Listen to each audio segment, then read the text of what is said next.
friends.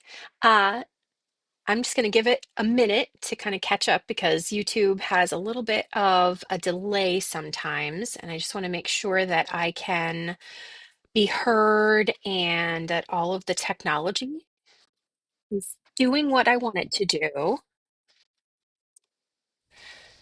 Um,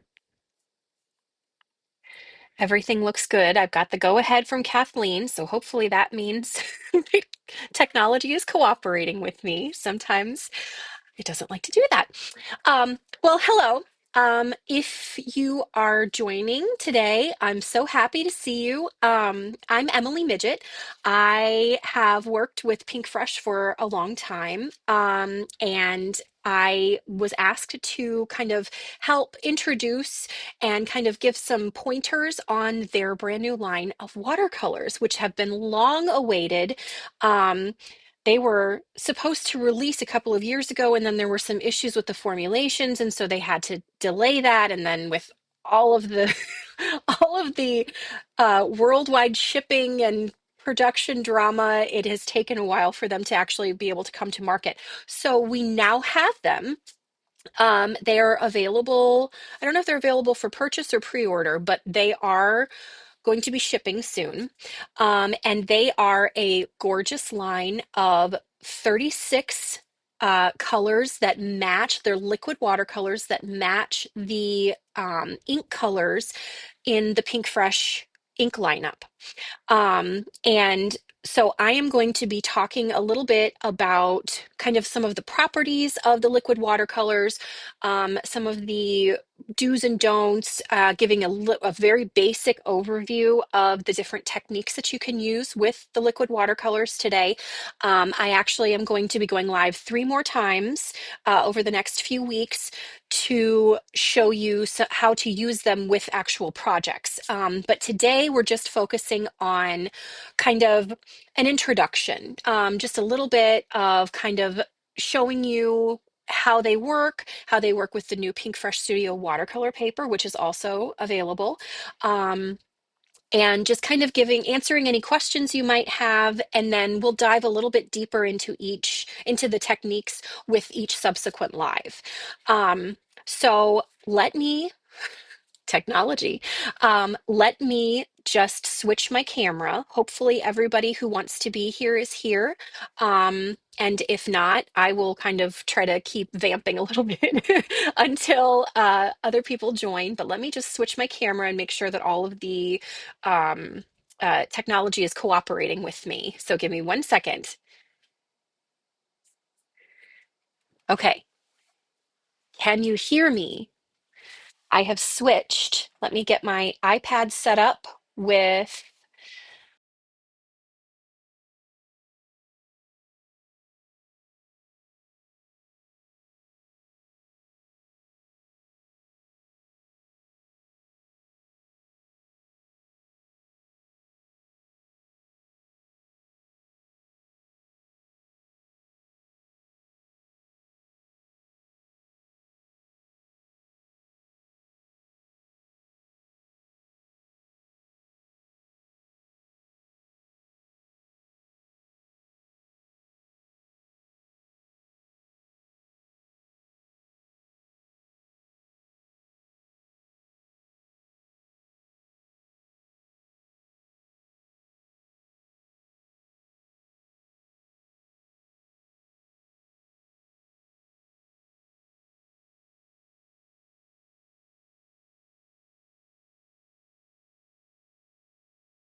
Give me 1 minute.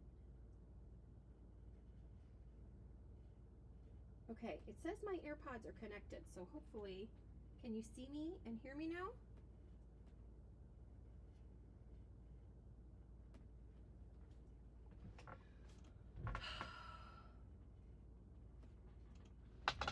Can everybody see me and hear me? You still had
Just gonna take my earbuds out. Can you hear me now? Now that I just have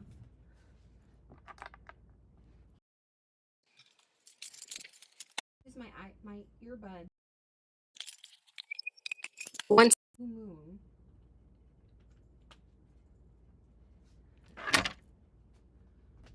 All right, technological gremlins, go away.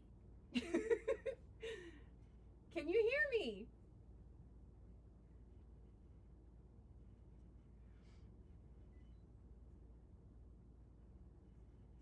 Okay, Scarlett is ready to work on some techniques. So let's just go ahead and see what we can do with the technological gremlins not cooperating or being very kind to me today already. Okay, great. I am so glad that you guys are here. Watercolor is one of my most favorite things. I don't get the opportunity to do it as much as I would like to, so I'm really excited that Pinkfresh asked me to kind of help introduce these watercolors, just to give me an excuse to get my watercolors out. So what we're going to talk about today, I've got 3 different areas that I want to talk to you about today. Some different products that are kind of essential for watercoloring. If you are an experienced watercolorist, you might not find this video super informative or helpful. This is mainly directed towards those who are don't have a lot of practice in this area and might be new to the world of watercoloring.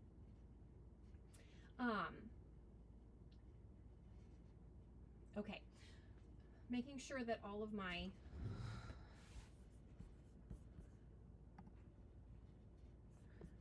it looks like it's going black. Okay, hopefully it just continues. Let me know in the comments if there's an issue with anything. Now.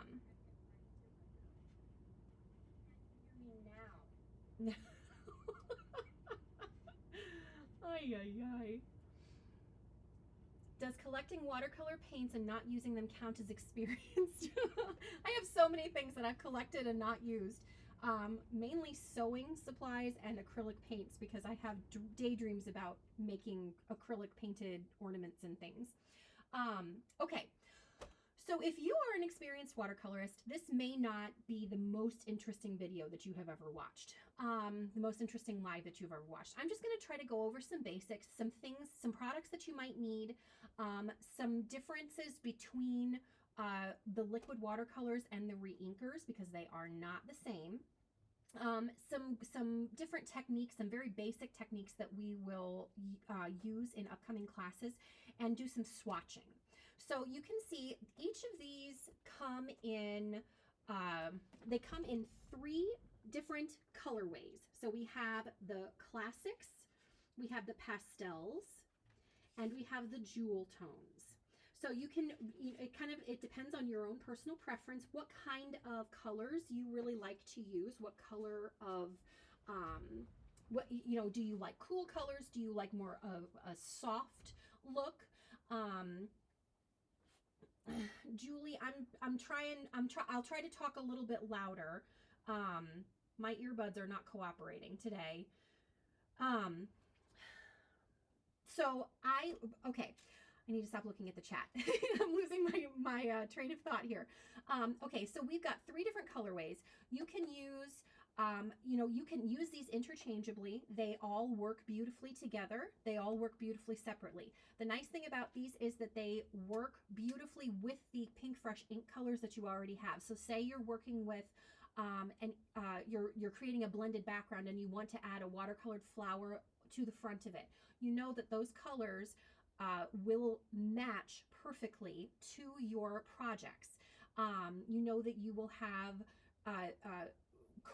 perfectly coordinated overall look. And I am all about coordination. I'm all about tone on tone. I'm all about monochromatic. And so it's really nice to have watercolors that perfectly match the ink colors. That is not to say that they are interchangeable. So when you have your reinkers for your ink pad, that is not the same formulation as these liquid watercolors. So the liquid watercolors, they are They are formulated so that they are completely translucent and completely consistent with the addition of water. So watercolors, you have to have water. That's just part of the nature of the beast. That's how you control the intensity and the hue of your painting, by adding or removing water. So making your color more concentrated and more vibrant, or adding water and making it a little bit more pastel.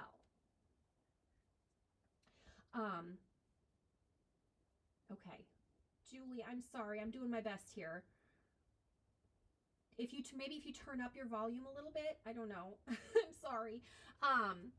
This will be this is being recorded, so you can watch it later, and hopefully the sound issues will be a little bit less problematic then.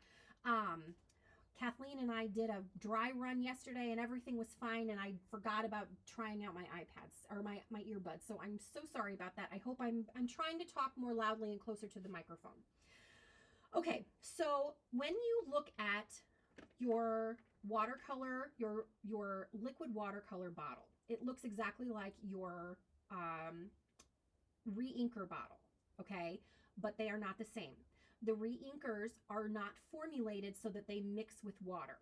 This watercolor is formulated, the color and the pigments are suspended throughout this formulation to make sure that when you add water, the color that you get is completely consistent throughout. There's no granulation, so no little speckles in it. There's no opacity. It's completely translucent. It is important that you remember that this cannot be interchanged with the dye reinkers. There are techniques that you can use dye reinkers for, but watercoloring really isn't one of them, unfortunately. The watercolors are meant, they are intended, the formulation is intended to be able to move with the application of water with your damp paintbrush, while the reinkers are not. Okay?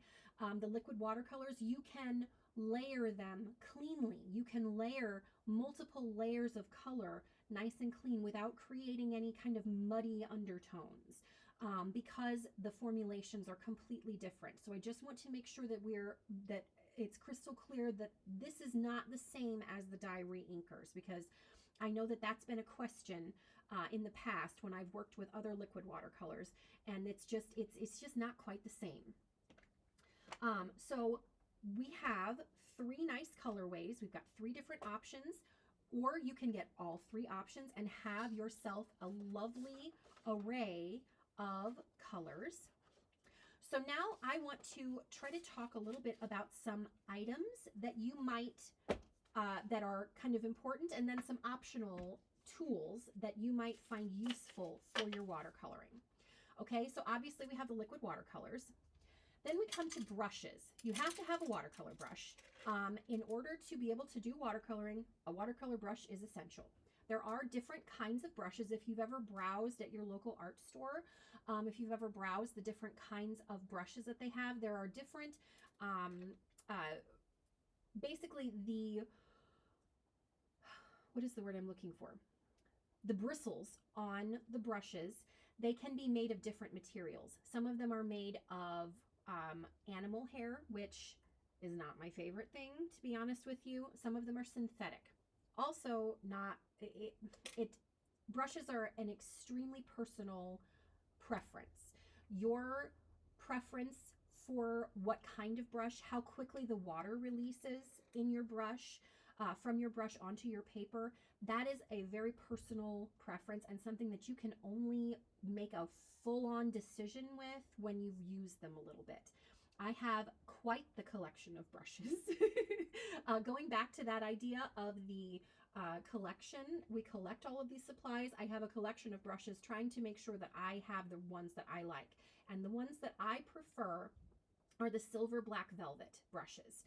These brushes work beautifully with liquid watercolors, with pan watercolors. I use them for splattering. I use these for, they are my all-purpose watercolor brushes. I do not use them with acrylic paint, however. They are made of squirrel hair, which I don't love that. And if that is a problem, there are, Silver has another line called the silver white brushes, which they are, I have some, where are they? this is my silver white. So it's basically the same, it's just a different color. But the way that it releases water is a little bit different than the black velvet. The black velvet, once you dip it in your water, it holds the water nicely towards the barrel of the watercolor brush. So those bristles, they get wet, and as you move the brush along your paper, that water will release and it will allow you to create those different techniques that we talked about. The silver white brush is a synthetic option, and it's a decent one. If anybody has any other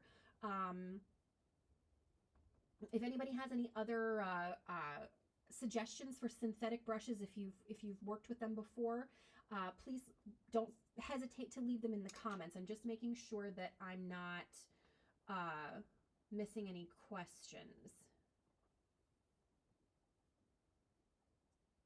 Scarlett's gonna quit baking cookies and take some notes. Okay, all right, so next I want to talk about size. So I have 3 different sizes here. I would recommend at least 2 different sizes. Once you decide which brand of brush and which style of brush you like, I personally prefer the round size or the round style because you can get this nice crisp point on your brushes when you have the round brushes. I would say at the very minimum, a size 8 and a size 4. The size 8 will allow you to do larger watercolor washes over like a background. The size 4 gives you that nice crisp point that you can use to have to do like detail work. Okay. Another option is the size 6. If you wanted to get one brush, I would say the size 6 would probably be an okay option. You cannot do the sweeping watercolor washes over your background quite as easily. It doesn't have, because it's a smaller brush, it doesn't have the ability to hold water quite as well as like a number 8 or a number 10. But if you're looking to buy one brush, this would be a good one. It comes to a nice crisp point still. So you can do those detail areas, but it does have a little bit more of a reservoir for the water. So silver black velvet brushes. Something else, I'm going to get up on a little bit of a soapbox here. Say no to water brushes. I have so many thoughts about water brushes. I have not found a technique that I really like to use with water brushes. So this is a brush that it holds. You can unscrew it, and you can put water in this reservoir here, and the water comes out at the bottom. Nice idea in theory. However, I have never, ever, ever been able to get satisfactory results with a water brush because the water comes out far too quickly, in my opinion, or it comes out inconsistently. So sometimes you think you've got a nice damp brush that you're painting and you're doing some nice detail work, and then all of a sudden you get a gush of water. I don't like these. So if you have these and you like them, like I said, brushes are totally a personal preference. However, if you are new to watercoloring, I would not recommend these. They look nice, they look convenient, but I just don't like them. So if you can take that for what it's worth, I am a self-taught watercolorist. So all of my opinions are my own. This is not something that I went to school for, but I don't like these. So there's my soapbox. Okay, so another thing that is absolutely a requirement. So we've got the paints, obviously, the watercolor brushes, obviously. Next, we need paper. So Pinkfresh has come out with this lovely line of paper, of watercolor paper. It's the premium watercolor paper. It's 15 sheets, 140-pound cold press. So you'll notice, if you do any research about watercolor paper, you'll notice that there are 3 basic weights for watercolor. There's the student grade, which is about 90 pounds, which means that I think, I'm not a paper aficionado, but I think that means if there are 100 sheets, or if you have a whole gross or something, it weighs 90 pounds once they're all stacked up. So it's a kind of a mid-weight. This is 140 pounds. You can see that it's nice and sturdy. There's a lot of heft to it. This is a good mid-grade watercolor paper. And then you can get into the really expensive, really fancy ones that are 300 pound. Those are more reserved for like professional artists. I do have some. I don't use it very often because it's pricey, and I am bad about saying, oh, I'll save it for this really special project, and then I never do. But this is a really great option. It's 140 pound. It's a nice crisp white. It's not super, super bright white like some cardstock is, but it is a neutral white. So it's not going to look super creamy. It's not going to have too many yellow undertones. Okay, let me check on the comments and make sure that I'm not missing anything. Michael did say, yes, that synthetic hair, the synthetic bristles just don't really have the quality that you're looking for if you're doing a lot of watercoloring, and I agree with that. Sometimes synthetic works great depending on what you're doing. If you're not doing anything super detailed, synthetic brushes work fine. But if you're doing a little bit more detail work, I really prefer the silver black velvet brushes. I really do not like water brushes, Michael. Okay. All right. So back to watercolor paper. So one thing about the watercolor paper from Pinkfresh that makes it a little bit more unique than others is that it is 100% plant-based. So typically watercolor paper, it's made up of paper pulp. You start out with the paper pulp.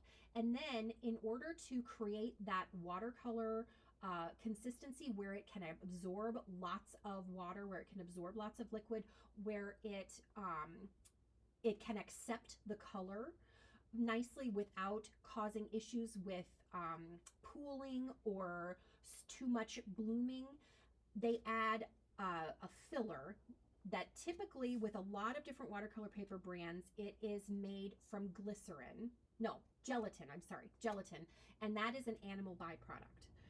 So Pinkfresh has thought of our vegan friends, and this is 100% plant-based. So you don't have to worry about that gelatin being in your watercolor paper.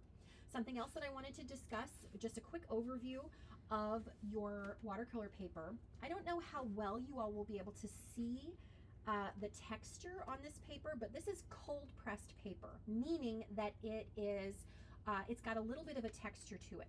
Hot press paper, there are other brands on the market that have just completely smooth paper, and that is called hot press paper.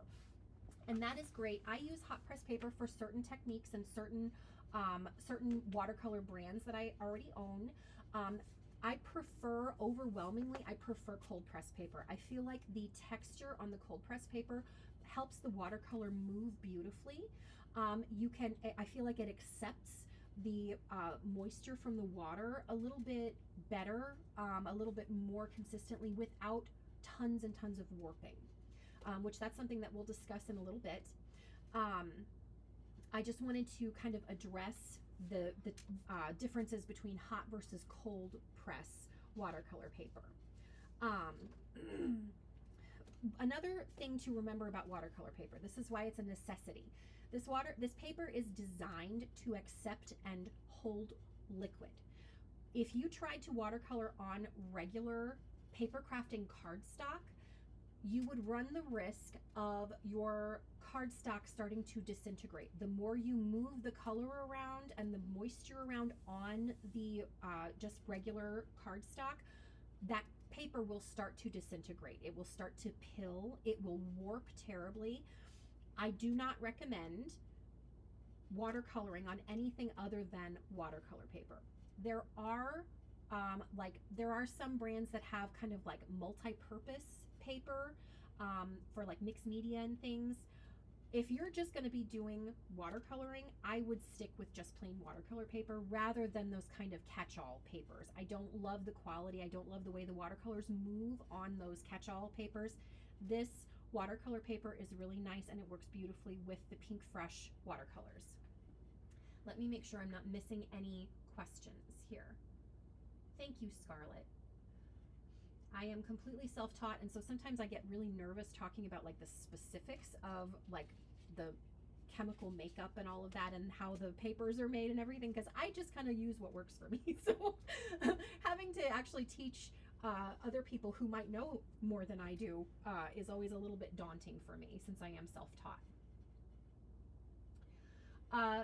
Do not, Holly Sparkle asked about leaving brushes sitting in a jar of water. Do not do that. So you have, this is called the ferrule. I believe I'm pronouncing that correctly. This little area right here where the bristles are adhered to your paintbrush. If you leave this in your water, the water will seep up inside the ferrule and it will disintegrate the glue that is holding your bristles inside your brush. Always, always, always remove your brush from your water when you are not using it, and if possible, dab it on your paper towel, your stamp chamois, your microfiber cloth, whatever you're using. You do not want to leave water on your brush when you're not using it, because it will make it, your brushes won't last as long, basically. Okay. Making sure that I'm not missing anything. Okay, great. Yeah, Holly says that she's got lots of brands, and that's part of why I have so many brands. I was trying out different things just to see what I liked, see how they worked with the way that I personally watercolor, because not everybody watercolors in the exact same way. Okay, so next, something else that is really important to have for watercoloring, besides watercolors, brushes, watercolor paper, is water. So some people like to have 2 containers of water, one clean and one that is just for dipping your brush in right before you go to pick up color, so that you know that there's not any interference. So they have one clean and one dirty container. I've never done that. That's another thing, I guess it's personal preference. But you have to have water. It's watercolors. There's a reason that there is watercolor in the name. Your water, think of it like adding white. It's not exactly the same, but this is how you change the intensity of the watercolor that you're working with. So you can see on some of these swatches that I created how very intense these colors are. They are intended to be intense and vibrant. And then once you add water, you can see down at the bottom here, the more water you add, the less intense that hue becomes. It's a very important tool. It's just as important of a tool as the watercolors themselves. Okay, so must have clean water. I was looking at the comments to make sure I'm not missing anything. There's a little bit of a delay. So you must have clean water, you must have brushes, you must have watercolor paper, and you must have the watercolors. Also, something that I would say is a must is some sort of cloth, some sort of stamp chamois, some sort of paper towel that you can use to, here I'm going to pick up some water with my watercolor brush. You can see how full that looks. It's nice and fat. It's got lots of water in it. But if I put that directly onto my paper, that would add almost too much water to my paper, and the colors would not, the control that I could achieve with this amount of water on my brush is not great. So I'm just going to dab it on my stamp chamois, and there you can see that there's still plenty of water in my brush, in the base of my brush, that will come out in a bit more of a bit more gradually, rather than just kind of gushing out all at once. So this is an important aspect, an important tool to have for your watercoloring session, however you want to say it. All right, so we've got cloth, brushes, water, watercolor paper, and watercolors. Now these are some optional items that I use them every time I watercolor. Some people don't find them important. We have a watercolor board. This is one that my husband made for me. You can easily use a like a cutting board that you find. I've done that before. You could use a piece of like really nice strong cardboard that comes sometimes in like my Pinkfresh orders. If it comes in an envelope, they put a nice thick piece of chipboard in there. That would be good to use with your watercoloring. With that, painter's tape. So when we are watercoloring, And we add all of that lovely clean water and watercolor to our watercolored image, to our watercolor paper. No matter what kind of watercolor paper you are using, if you add lots and lots of water to it, your paper will warp, no matter what. So one of the ways that I like to combat that is by putting painter's tape along the edges of the panel that I'm painting. This kind of forces your paper to stay flat if you allow it to dry completely while still taped down to your watercolor board. So this board, my husband made this for me. It's just a piece, it's about maybe 8 by 11, 8.5 by 11. It's like the size of a piece of regular paper. And I use it almost every time I watercolor, just because I don't want to have that warping, creating issues with how flat my card will be when I mail it. The die cuts, if you die cut your image after you're done coloring, it can make it kind of wonky. It can make the die not cut perfectly. So if you tape it down, it stays nice and flat. Another thing that I find very helpful when working specifically with these liquid watercolors is my water dropper. Now this is just a simple dropper. I don't even know where I got this from, but it's just got an eyedropper and it's filled with clean water. And this is great for liquid watercolors particularly because you can use it to create recipes of different color mixes that you like. So say you want to replicate something that you, a color that you created. Say you mixed evergreen and marigold, and you did 2 drops of evergreen, 1 drop of marigold, and 2 drops of water. You can write that little recipe down and remember it for next time so that you can you can super easily replicate that specific color combination. So a water dropper is great. Let me go through, now that I've gotten through all of the essentials for you to have while you're watercoloring, let me go through the comments and make sure that I'm not missing any questions.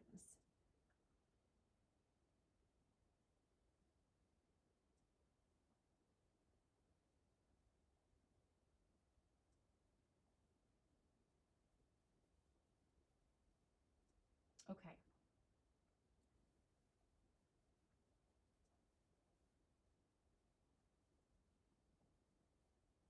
My kids are outside. We had COVID struck my house, and it seems like my kids are dropping like flies. But they had a snow day today, so the big kids are helping watch the little boys. So, but I can hear them screaming outside. Hopefully you guys can't hear them. Okay. Hi, Amy.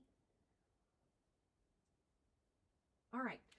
So now that we have talked about the different items that are a good idea to have for watercoloring, we are just going to talk about the actual watercoloring itself. So I have a few different techniques that I would like to share with you when it comes to watercoloring. So basically, I have, this is my plate, my watercoloring palette. This is a palette that I bought, I think it's Pottery by Eleni. She's on Instagram, and I bought this a few years ago, saving it for liquid watercolor demonstrations and just now getting to use it. I have placed, these have nice little wells in them, and I did want to show you guys a little bit later how I can get some really super concentrated color, but that's why there's watercolor already on here. So we are going to also do some swatching. So maybe let's do that first. We'll swatch before we start working on the techniques. So if you have a glass mat like I do, you can use the glass mat for your watercoloring as well.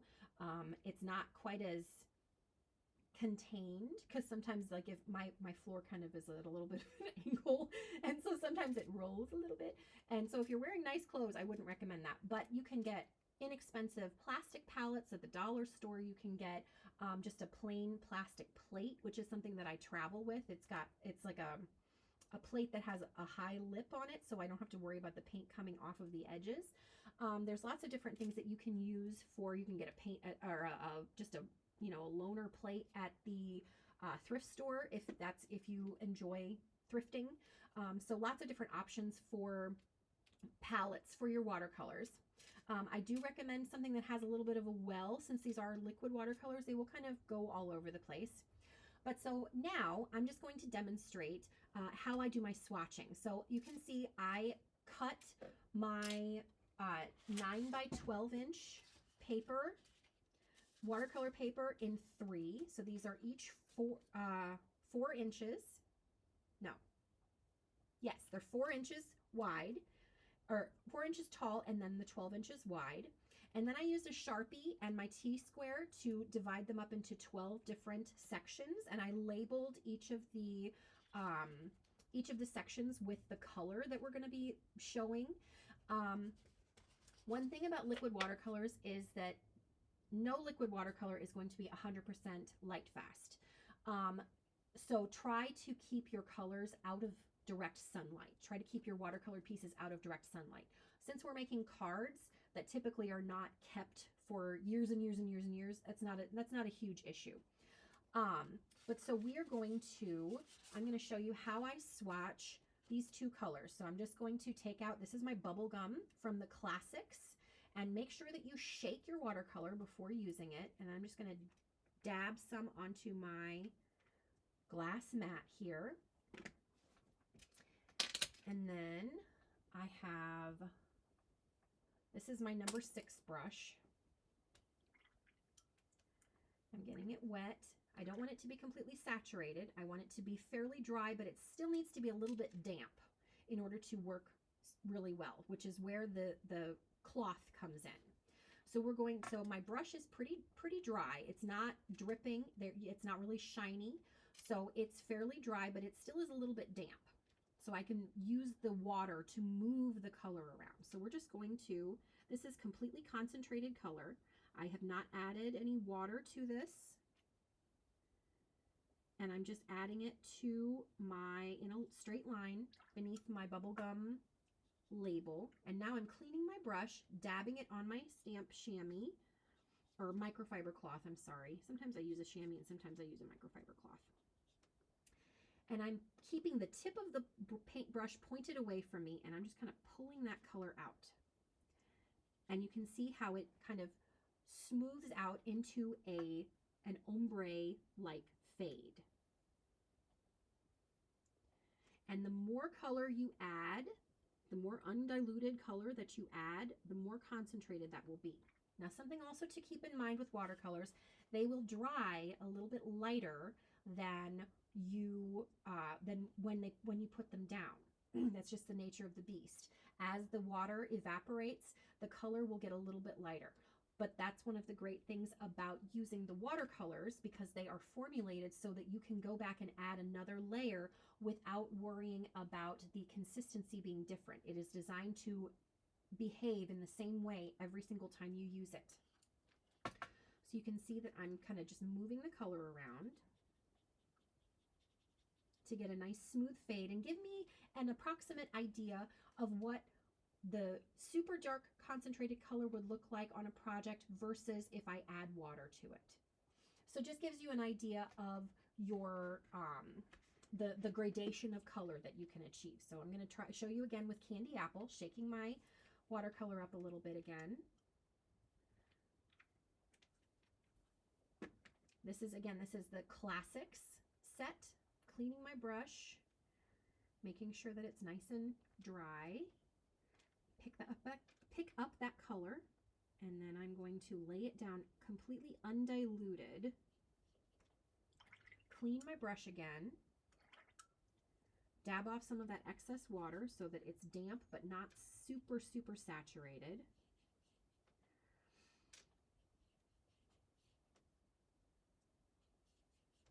And then I'm just pulling that color down.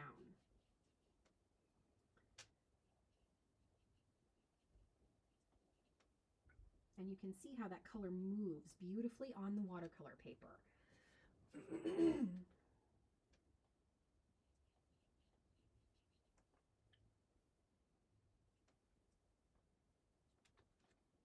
Okay, so now you can see I have these nicely swatched and ready to use to create all of my watercolor projects. And it gives me a really great idea of what colors, when I'm looking for a color combination, I can look at these and kind of pull out which colors I want to use. So say I want to use mint, Atlantis, and lavender on my project. I can just go ahead and pull all of those colors out, and I know that what will work together and what is kind of not great together.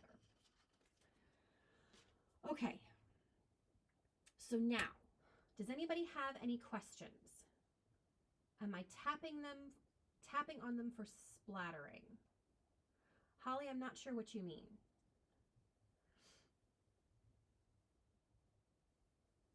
Yes, rinse off and tap, kind of dab it on your chamois or your cloth. Okay, let me get a paper towel so I can clean up the mess that I made on here. And then we'll work on some techniques. Okay. Reset a little bit. So you can see that these come in a really lovely case. They open like this. And I just love the quality of these boxes that Pinkfresh has been packaging their essentials in. So I'm going to work with, I last night added some drops of Stargazer, Regal Kiss, and Opulence, and I believe Raspberry Bliss to my palette and allowed it to dry. And I will show you why in just a minute. Let me get resituated here. I have 17 minutes to show you some different techniques. Okay, so I'm going to add some fresh, let's see, I've got Stargazer. I had to label them so that I didn't forget which ones I used. So this is Stargazer. This is, let me shake it again.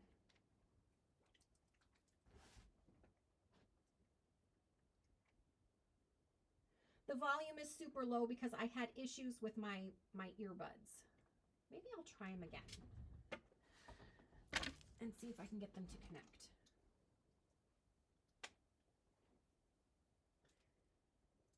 Can you hear me?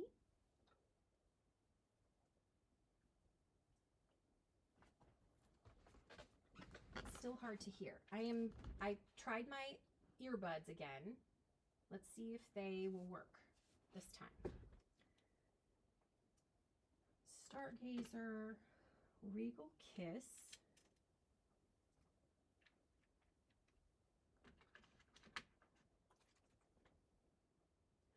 Opulence,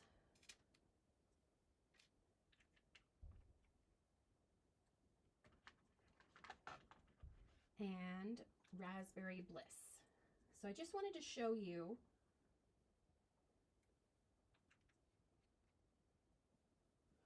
the watercolor paper is 9 by 12. The size of the watercolor paper is 9 by 12.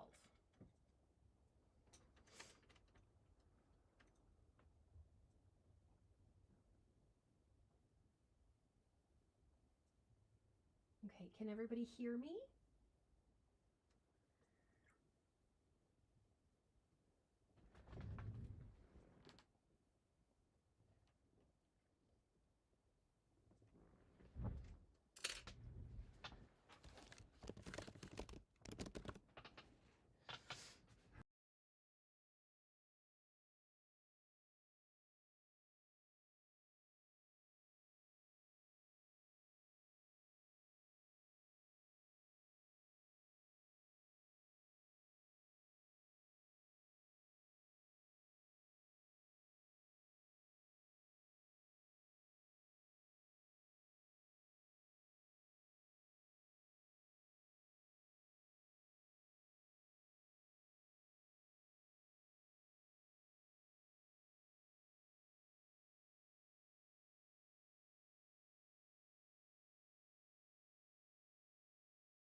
I'm trying, guys. I'm sorry.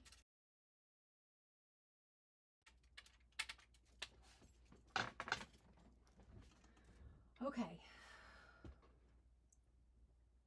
So you can see as I pick up the super dried watercolor, the super concentrated watercolor that all of the water has been evaporated from, you can see how dark and concentrated and rich and vibrant that color is. So this is the undiluted dried watercolor, and this is the fresh liquid watercolor that's wet. And you can see that it's not quite as intense. The color is not quite as intense. So this is just basically the same thing that we did with the swatches, where I laid down a line of color and then using the tip of my brush pointing away from me, pulling that color out. Now I'm loud and clear. I don't know which one is which. I don't know which one's better or not.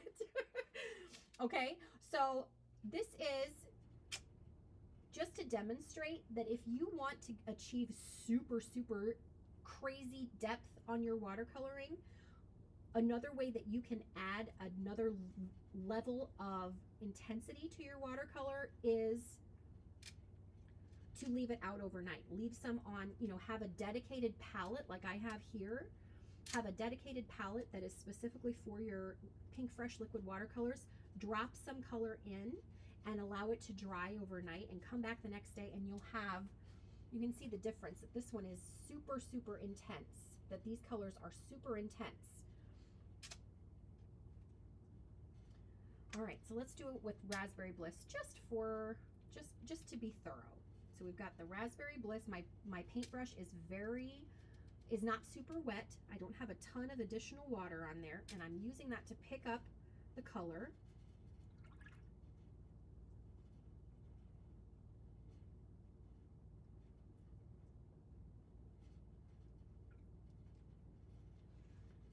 Okay.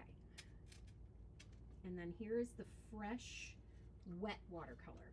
So basically the point is that the more liquid you add to the liquid watercolors, the lighter the color is going to be, the less intense that color is going to be. So if you want to start with that super concentrated color, leave it out to dry for a little while, allow that water to evaporate, and then you'll have that basically the essence of your liquid watercolors, the essence of the color. It'll be as intense as it's going to get.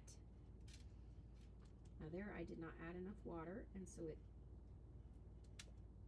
puddled up on me in a weird way.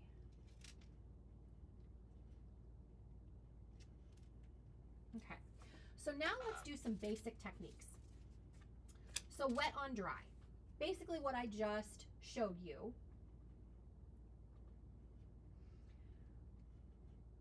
Basically what I just showed you is wet on dry. So we're going to take wet watercolor. We're going to take wet watercolor and we're going to put it on dry watercolor paper. Okay? So wet watercolor.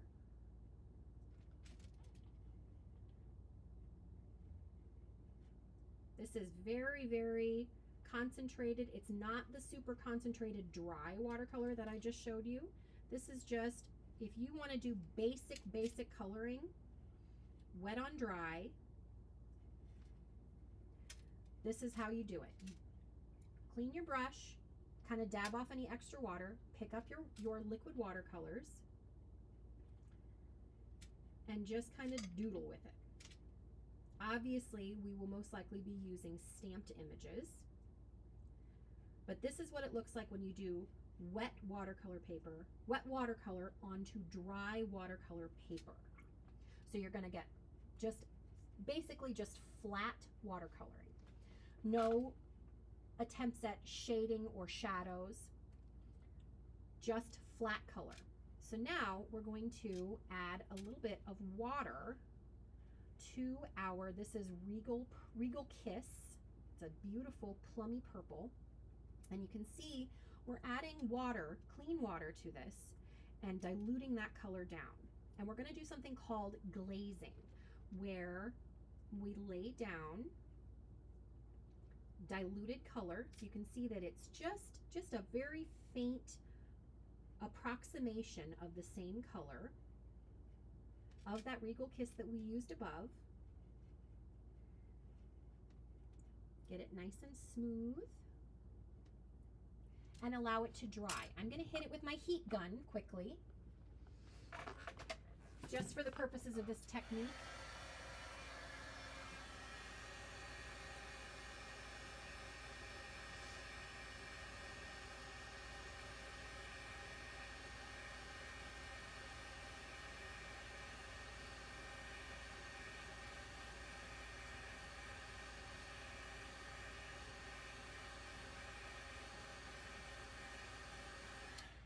Okay, so now this is dry. You can feel, you can see there's no shine to it. Friends, I have absolutely no idea what on earth happened. We had a snowstorm come through last night, and I don't know if that knocked out my internet somehow. I don't know what happened. I'm so sorry. All right, we're going to finish this up. We've got just a little bit.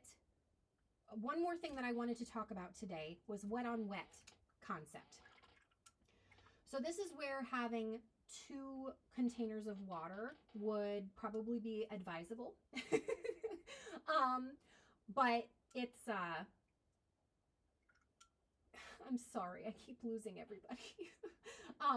This is where having 2 water containers with 1 clean and 1 dirty would probably be advisable, but we're just going to wing it. So I've dipped my paintbrush that has no paint on it in my water jug, and I'm not going to dab any of this excess off. I want to create this wet watercolor cardstock. You can see that even though my water's a little pink, it's not making a difference on the watercolor paper itself.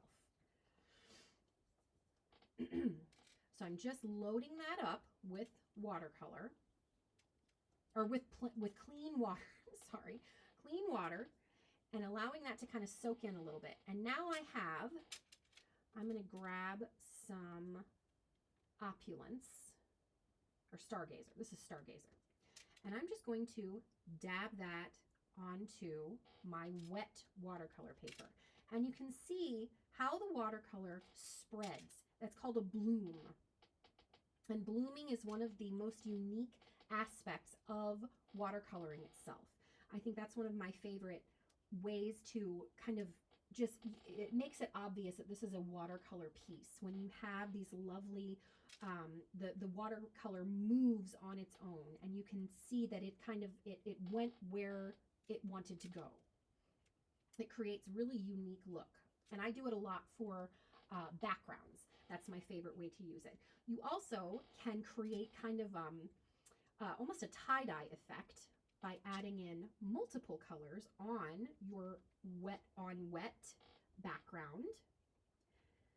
And that's another fun way that I like to create backgrounds, adding multiple different colors on a wet area and kind of helping smooth it along with the tip of my paintbrush, trying to kind of create a smooth fade into each color and creating almost a, it almost creates like a tie-dye effect.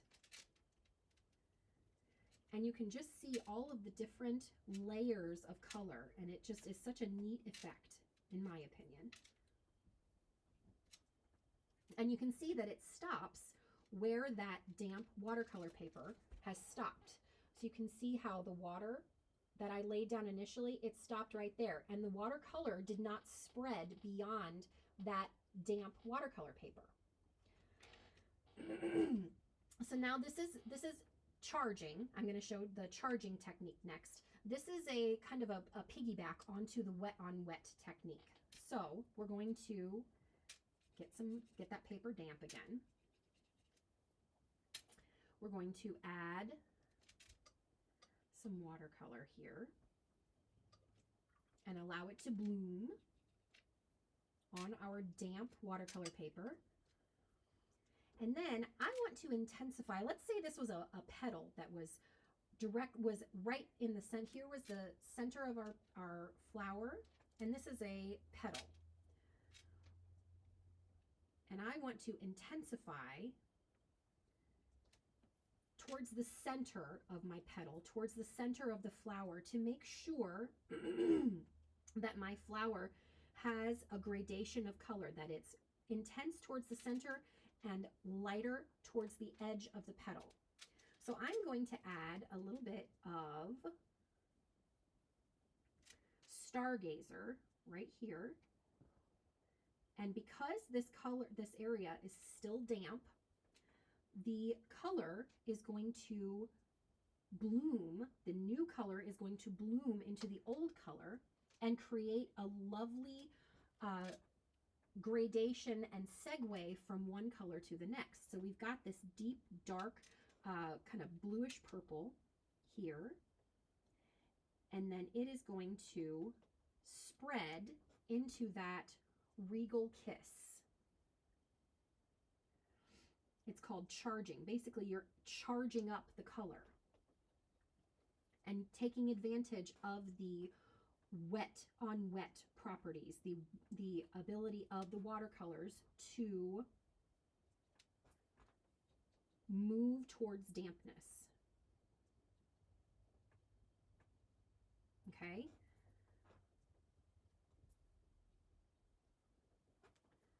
So there we have our different techniques that we worked on today. We talked about the different products that are important to have for our watercoloring techniques. Let me look and see if I have any questions. Scarlett asked, how wet did I make the paper to create the wet on wet blooming style? I did put a light wash of water, of clean water on there, and I did allow it to soak in a little bit. The more water you put on your, you can see how it's kind of warped.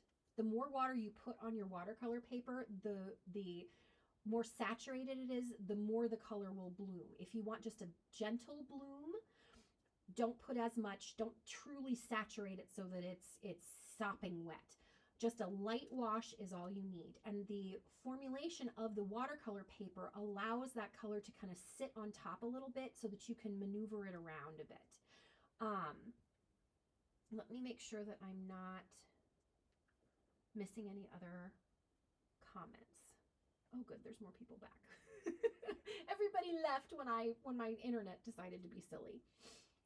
But we've got wet on dry, so just very basic, adding one level, one dimension of color to your images. Glazing, which piggybacks on the wet on dry. So we lay down a single layer of color, allow it to dry, which you can speed up with your heat tool, and then add another level of color, another layer of color over the top, which I spread out with my clean paintbrush, creating this kind of gradation from one color to the next. Then we have dragging, which is laying down super concentrated color, cleaning your brush, and then pulling that color out with the clean damp paintbrush. Wet on wet, where we got the watercolor paper wet with clean water and then dropped other colors in onto that damp paper, allowing the watercolor paper and the watercolor to bloom in that damp paper. And then charging, which is a piggyback on the wet on wet, where we lay down a layer of color, and then while that color is still wet, you dab in another, either more concentrated of the same color, or you can add in another color and create really neat watercolor effects with multiple colors that are nice and smoothly blended together. This is great for your florals, for backgrounds, for lots of different techniques and different card making styles. Okay, so I am going to switch my camera.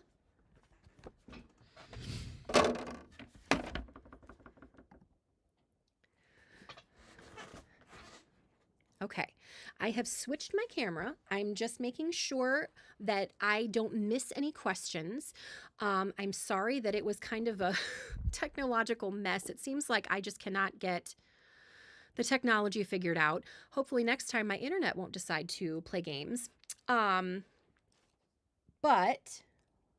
let me go ahead and make sure that I'm not missing any questions. If you have any further questions, please put them in the comments, just so that we have, so that I can make sure that I'm answering all of the questions. Or if you want to email me a question to address in my next live, I'm going to do another one a week from Friday. A week from today at noon again. And this time we'll actually be creating a project. We'll use some of those watercolor techniques that I shared today to create an actual card, which you can craft along with me, or you can just kind of watch and pick up tips for you to use for your next project. The volume is better now that I switched the camera.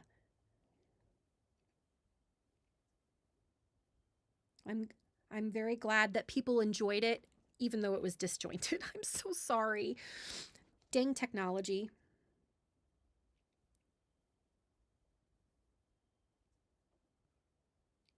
Okay. All right. It doesn't seem like I have a ton of additional questions. So if you think of something, or if you're playing with watercolors and you have a question, please feel free to send me an email or an Instagram message. I am EA Midgett, EAMIDGETT on Instagram. You can send me a DM and I can address the question in my next live, or you can save it and just ask it during the live on the chat. Okay. I don't think there was anything else, Kathleen. If or Jody, I'm sorry, I forget which one of you was moderating. Jody, okay. I don't think there's anything else I needed to address. I'm 10 minutes late because technology gremlins. So I really appreciate you guys being patient with me, and I'm so excited to get to play with these beautiful, colorful watercolors, and hopefully have you guys join me again next week, and hopefully the technology gremlins go elsewhere. So thanks so much for joining me, and I will see you in a week.